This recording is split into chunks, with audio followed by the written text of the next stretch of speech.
नमस्कार दोस्तों, रेलवे में एक भर्ती आ चुकी है एनटीपीसी 2024 जिसका फॉर्म ऑनलाइन स्टार्ट हो चुका है। अगर आप रेलवे में नौकरी करना चाहते हैं तो ये वीडियो आपके लिए काफ़ी इंपॉर्टेंट होने वाली है। इसमें आपको तमाम जानकारी देने वाले हैं कि कौन कौन से लोग हैं जो फॉर्म को अप्लाई कर पाएंगे, उम्र सीमा क्या दी गई है और सैलरी कितनी मिलेगी, एग्ज़ाम्स कैसा होगा, सिलेबस क्या होगा, तमाम जानकारी आपको देने वाले हैं। रेलवे में टीसी से लेकर के तमाम पोस्टें हैं इसमें। तो आइए वीडियो को स्टार्ट करते हैं और सारी जानकारी आपको देते हैं। तो आप भी रेलवे में नौकरी करना चाहते हैं तो इस चैनल को सब्सक्राइब कर लीजिएगा और इस वीडियो को पूरा जरूर देखिएगा। सबसे पहले हम डेट ही दिखा देते हैं। फॉर्म ऑनलाइन स्टार्ट हो चुका है, यहाँ पे देख लीजिए।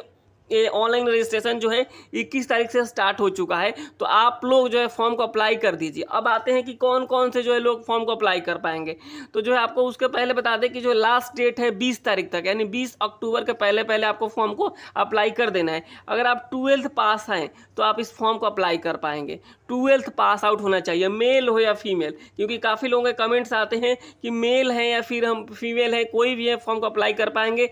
और किसी तरीके की कोई आपको जानकारी चाहिए तो मैं अपना नंबर भी इस वीडियो के एंड में आपको दे दूंगा, आप उस पर मुझे मैसेज या कॉल करके जानकारी भी ले सकते हैं। तो आगे बढ़ते हैं। यहाँ पे देखिए, सबसे पहले हम बात कर लेते हैं जो पोस्ट हैं। काफ़ी पोस्ट है। कमर्शियल कम क्लर्क टिकट का पोस्ट है, ट्रेन क्लर्क का है, अकाउंटेंट क्लर्क कम टाइपिस्ट का है और जूनियर क्लर्क कम टाइपिस्ट का है। यानी दो तरीके की भर्ती निकली हुई है। 12th अगर आप पास हैं तो दो तरीके की भर्ती निकली हुई है। एक टाइपिंग वाला है, यानी आपको टाइपिंग आता है तो टाइपिंग वाला फॉर्म को अप्लाई कर पाएंगे। अगर आपको टाइपिंग नहीं आता है तो बिना टाइपिंग वाला भी पोस्ट है, लेकिन आपको 1 से 2 महीने से लगता है, आप टाइपिंग आराम से सीख सकते हैं।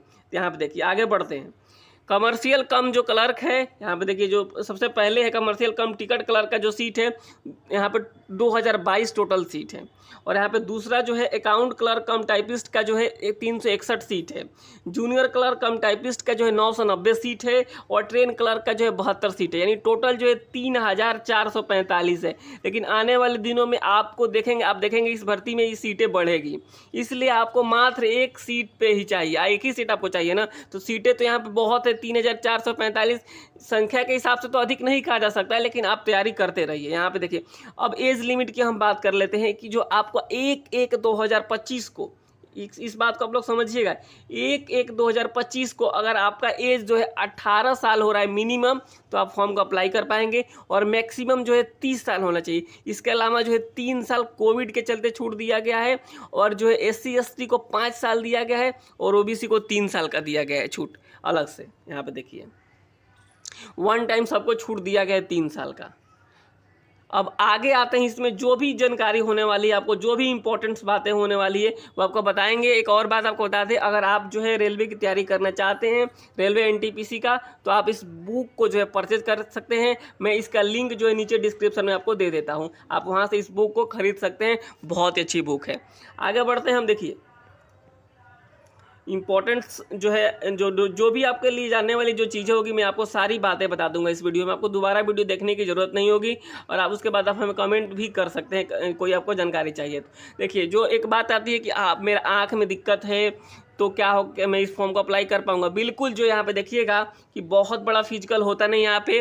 A3 A2 C2 तो बहुत ही ईजी होता है यहाँ का मेडिकल टेस्ट होता है। तो आप आराम से फॉर्म को अप्लाई कर पाएंगे। यहाँ पे देख लीजिए, यहाँ पे ग्लासेस वाले लोग भी फॉर्म को अप्लाई कर पाते हैं। अब आगे बढ़ते हैं। इसमें जो चीज़ें आपको बताई गई है एज को लेकर के, अगर आपका जन्म तिथि, यहाँ देखिए OBC का है, OBC से हैं आप, तो ये देखिए 2/1/1989 के पहले का नहीं होना चाहिए OBC। अगर आप UR से हैं या फिर EWS से हैं तो 2/1/1992 से पहले का नहीं होना चाहिए। ये देखिए, अगर आप 1992 के बाद के हैं तो आप फॉर्म को अप्लाई कर पाएंगे। 92 के हैं और 18 साल होना चाहिए। यहाँ पे देखिए, और यहाँ 1/1/2007 से बाद का नहीं होना चाहिए। यानी यहाँ ये सारी चीज़ें देख लें, इसके पहले होना चाहिए और इसके बाद का होना चाहिए। SC ST से हैं तो 2/1/1987 के बाद और 1/1/2007 के पहले का होना चाहिए। ये देखिए एज लिमिट। कोई भी डाउट हो मुझे आप मैसेज कॉल कर सकते हैं। आगे बढ़िए। ये चीज़ें हो गई OBC को जो छूट मिल रहा है और सारी चीज़ें हो गई। एज रिलैक्सेशन को लेकर सारे डाउट लगभग क्लियर हो गए। अब कितने पैसे लग रहे हैं मैं आपको बता दूं, 500 रुपये लग रहा है किसका, जो यहाँ पे देखिए सारे जो कैंडिडेट हैं फीमेल और जो है PWD और एक सर्विसमैन को छोड़ करके जो है SC ST को छोड़ करके जो है 500 लग रहा है। बाकी कैटेगरी को OBC हो गया, जनरल हो गया, EWS हो गया। लेकिन आपको एक बात और बता दें, आपका 400 रुपये जो है जैसे ही आप CBT1 एग्ज़ाम्स देंगे ना, ये जो है आपका रिफंड हो जाएगा। इसलिए पैसे दिया जाता है क्योंकि जो फर्जी तरीके से लोग फॉर्म को भर के जो है एग्ज़ाम्स देना चाहते हैं, उस पर जो है लगाम लगाने के लिए सारी चीज़ें हुई है। तो 400 रुपये आपका रिफंड हो जाएगा। तो आप जैसे फॉर्म ऑनलाइन करते जाएंगे साइबर कैफे में, तो अपना बैंक अकाउंट का डिटेल्स भी उसको दीजिएगा, ताकि आपका जो पैसा है 400 रुपया आपको रिफंड हो, वरना जो है वो साइबर कैफे वाला खुद अपने डाल के खुद पैसा ले लेगा। और यहाँ पे देखिए, और अगर आप वो EWS जो SC ST से हैं, बाकी कैटेगरी से हैं, तो यहाँ फीमेल हैं, तो आपको 250 रुपये रिफंड हो जाएगा। यहाँ पे सारी चीज़ें आपको देख लिए। आगे बढ़ते हैं हम, जो है इसमें जो और चीज़ जानने वाली है आपको, उस चीज़ को भी हम अब बता ही देते हैं।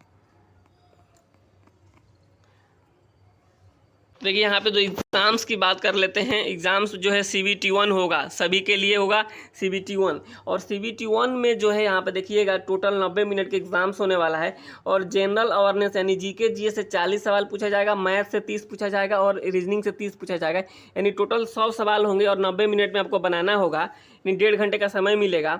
और जो है आपको 1/3 निगेटिव मार्किंग भी होगा। और जो है आप CBT1 में जो है 15 गुना लोगों का रिजल्ट होगा। यानी जितनी सीटें, अगर मान ली किसी कैटेगरी में जो है 100 सीटें हैं, तो 1500 लोगों का रिजल्ट होगा। उसके बाद CBT2 होगा। और CBT2 में जिसमें टाइपिंग नहीं है, तो अगर आप CBT2 पास कर गए तो नौकरी हो गया। टाइपिंग वाला अगर आप पोस्ट प्रीफर करते हैं, तो अगर जो है तो आपको टाइपिंग भी देना पड़ेगा। टाइपिंग के लिए 8 गुना लोगों का रिजल्ट होगा। अभी भी कोई डाउट्स बचाओ तो मुझे कॉल मैसेज कर सकते हैं। मैं हमेशा बताता हूँ कि लगभग सारे डिटेल्स मैं आपको बता ही देता हूँ। यहाँ पे सिलेबस भी देख लीजिए, मैथ्स है, रीजनिंग्स है, करंट अफेयर्स है। यहाँ पे देखिए आने वाले दिनों में मैं सिलेबस को लेकर भी संपूर्ण वीडियो बनाऊँगा। सेकेंड CBT जो होगा, यानी CBT2 होगा, वो भी 90 मिनट का होगा, जिसमें जनरल अवेयरनेस से 50 पूछा जाएगा, मैथ से 35 और जनरल इंटेलिजेंस से 35, और जो है टोटल क्वेश्चन 120 होंगे। यानी सभी पोस्ट के लिए CBT1, यहाँ पे देखिए जी, कोई भी आप पोस्ट अप्लाई करते हैं CBT1 और CBT2 सेम होगा। 12th लेवल का अगर आप हैं तो CBT1 और CBT2 दोनों जो सेम होने वाला है। दोनों में 1/3 निगेटिव मार्किंग होगा। और CBT1 में जो है आपको 15 गुना लोगों को रिजल्ट दिया जाएगा CBT1 में। और CBT2 में जिसमें टाइपिंग नहीं है, यहाँ पे देखिए ये दोनों पोस्ट हैं, जो यहाँ पे देखिए ये 2 और 3 नंबर जो दोनों पोस्ट, इसमें टाइपिंग है, तो इसमें जो 8 गुना लोगों का रिजल्ट होगा CBT2 में। CBT1 में तो सब में 15 गुना होगा। और वहीं आप कमर्शियल कम टिकट क्लर्क का फॉर्म अप्लाई करते हैं या फिर ट्रेन क्लर्क का, तो जो है CBT2 में उतने ही लोगों का रिजल्ट होगा जितनी सीटें होगी। ये चीज़ आपको देख लीजिए। यहाँ पे देखिए आपको दिख रहा होगा, यहाँ पे इस टाइपिंग स्किल टेस्ट यहाँ पे इस और इस पोस्ट के लिए दिया गया है।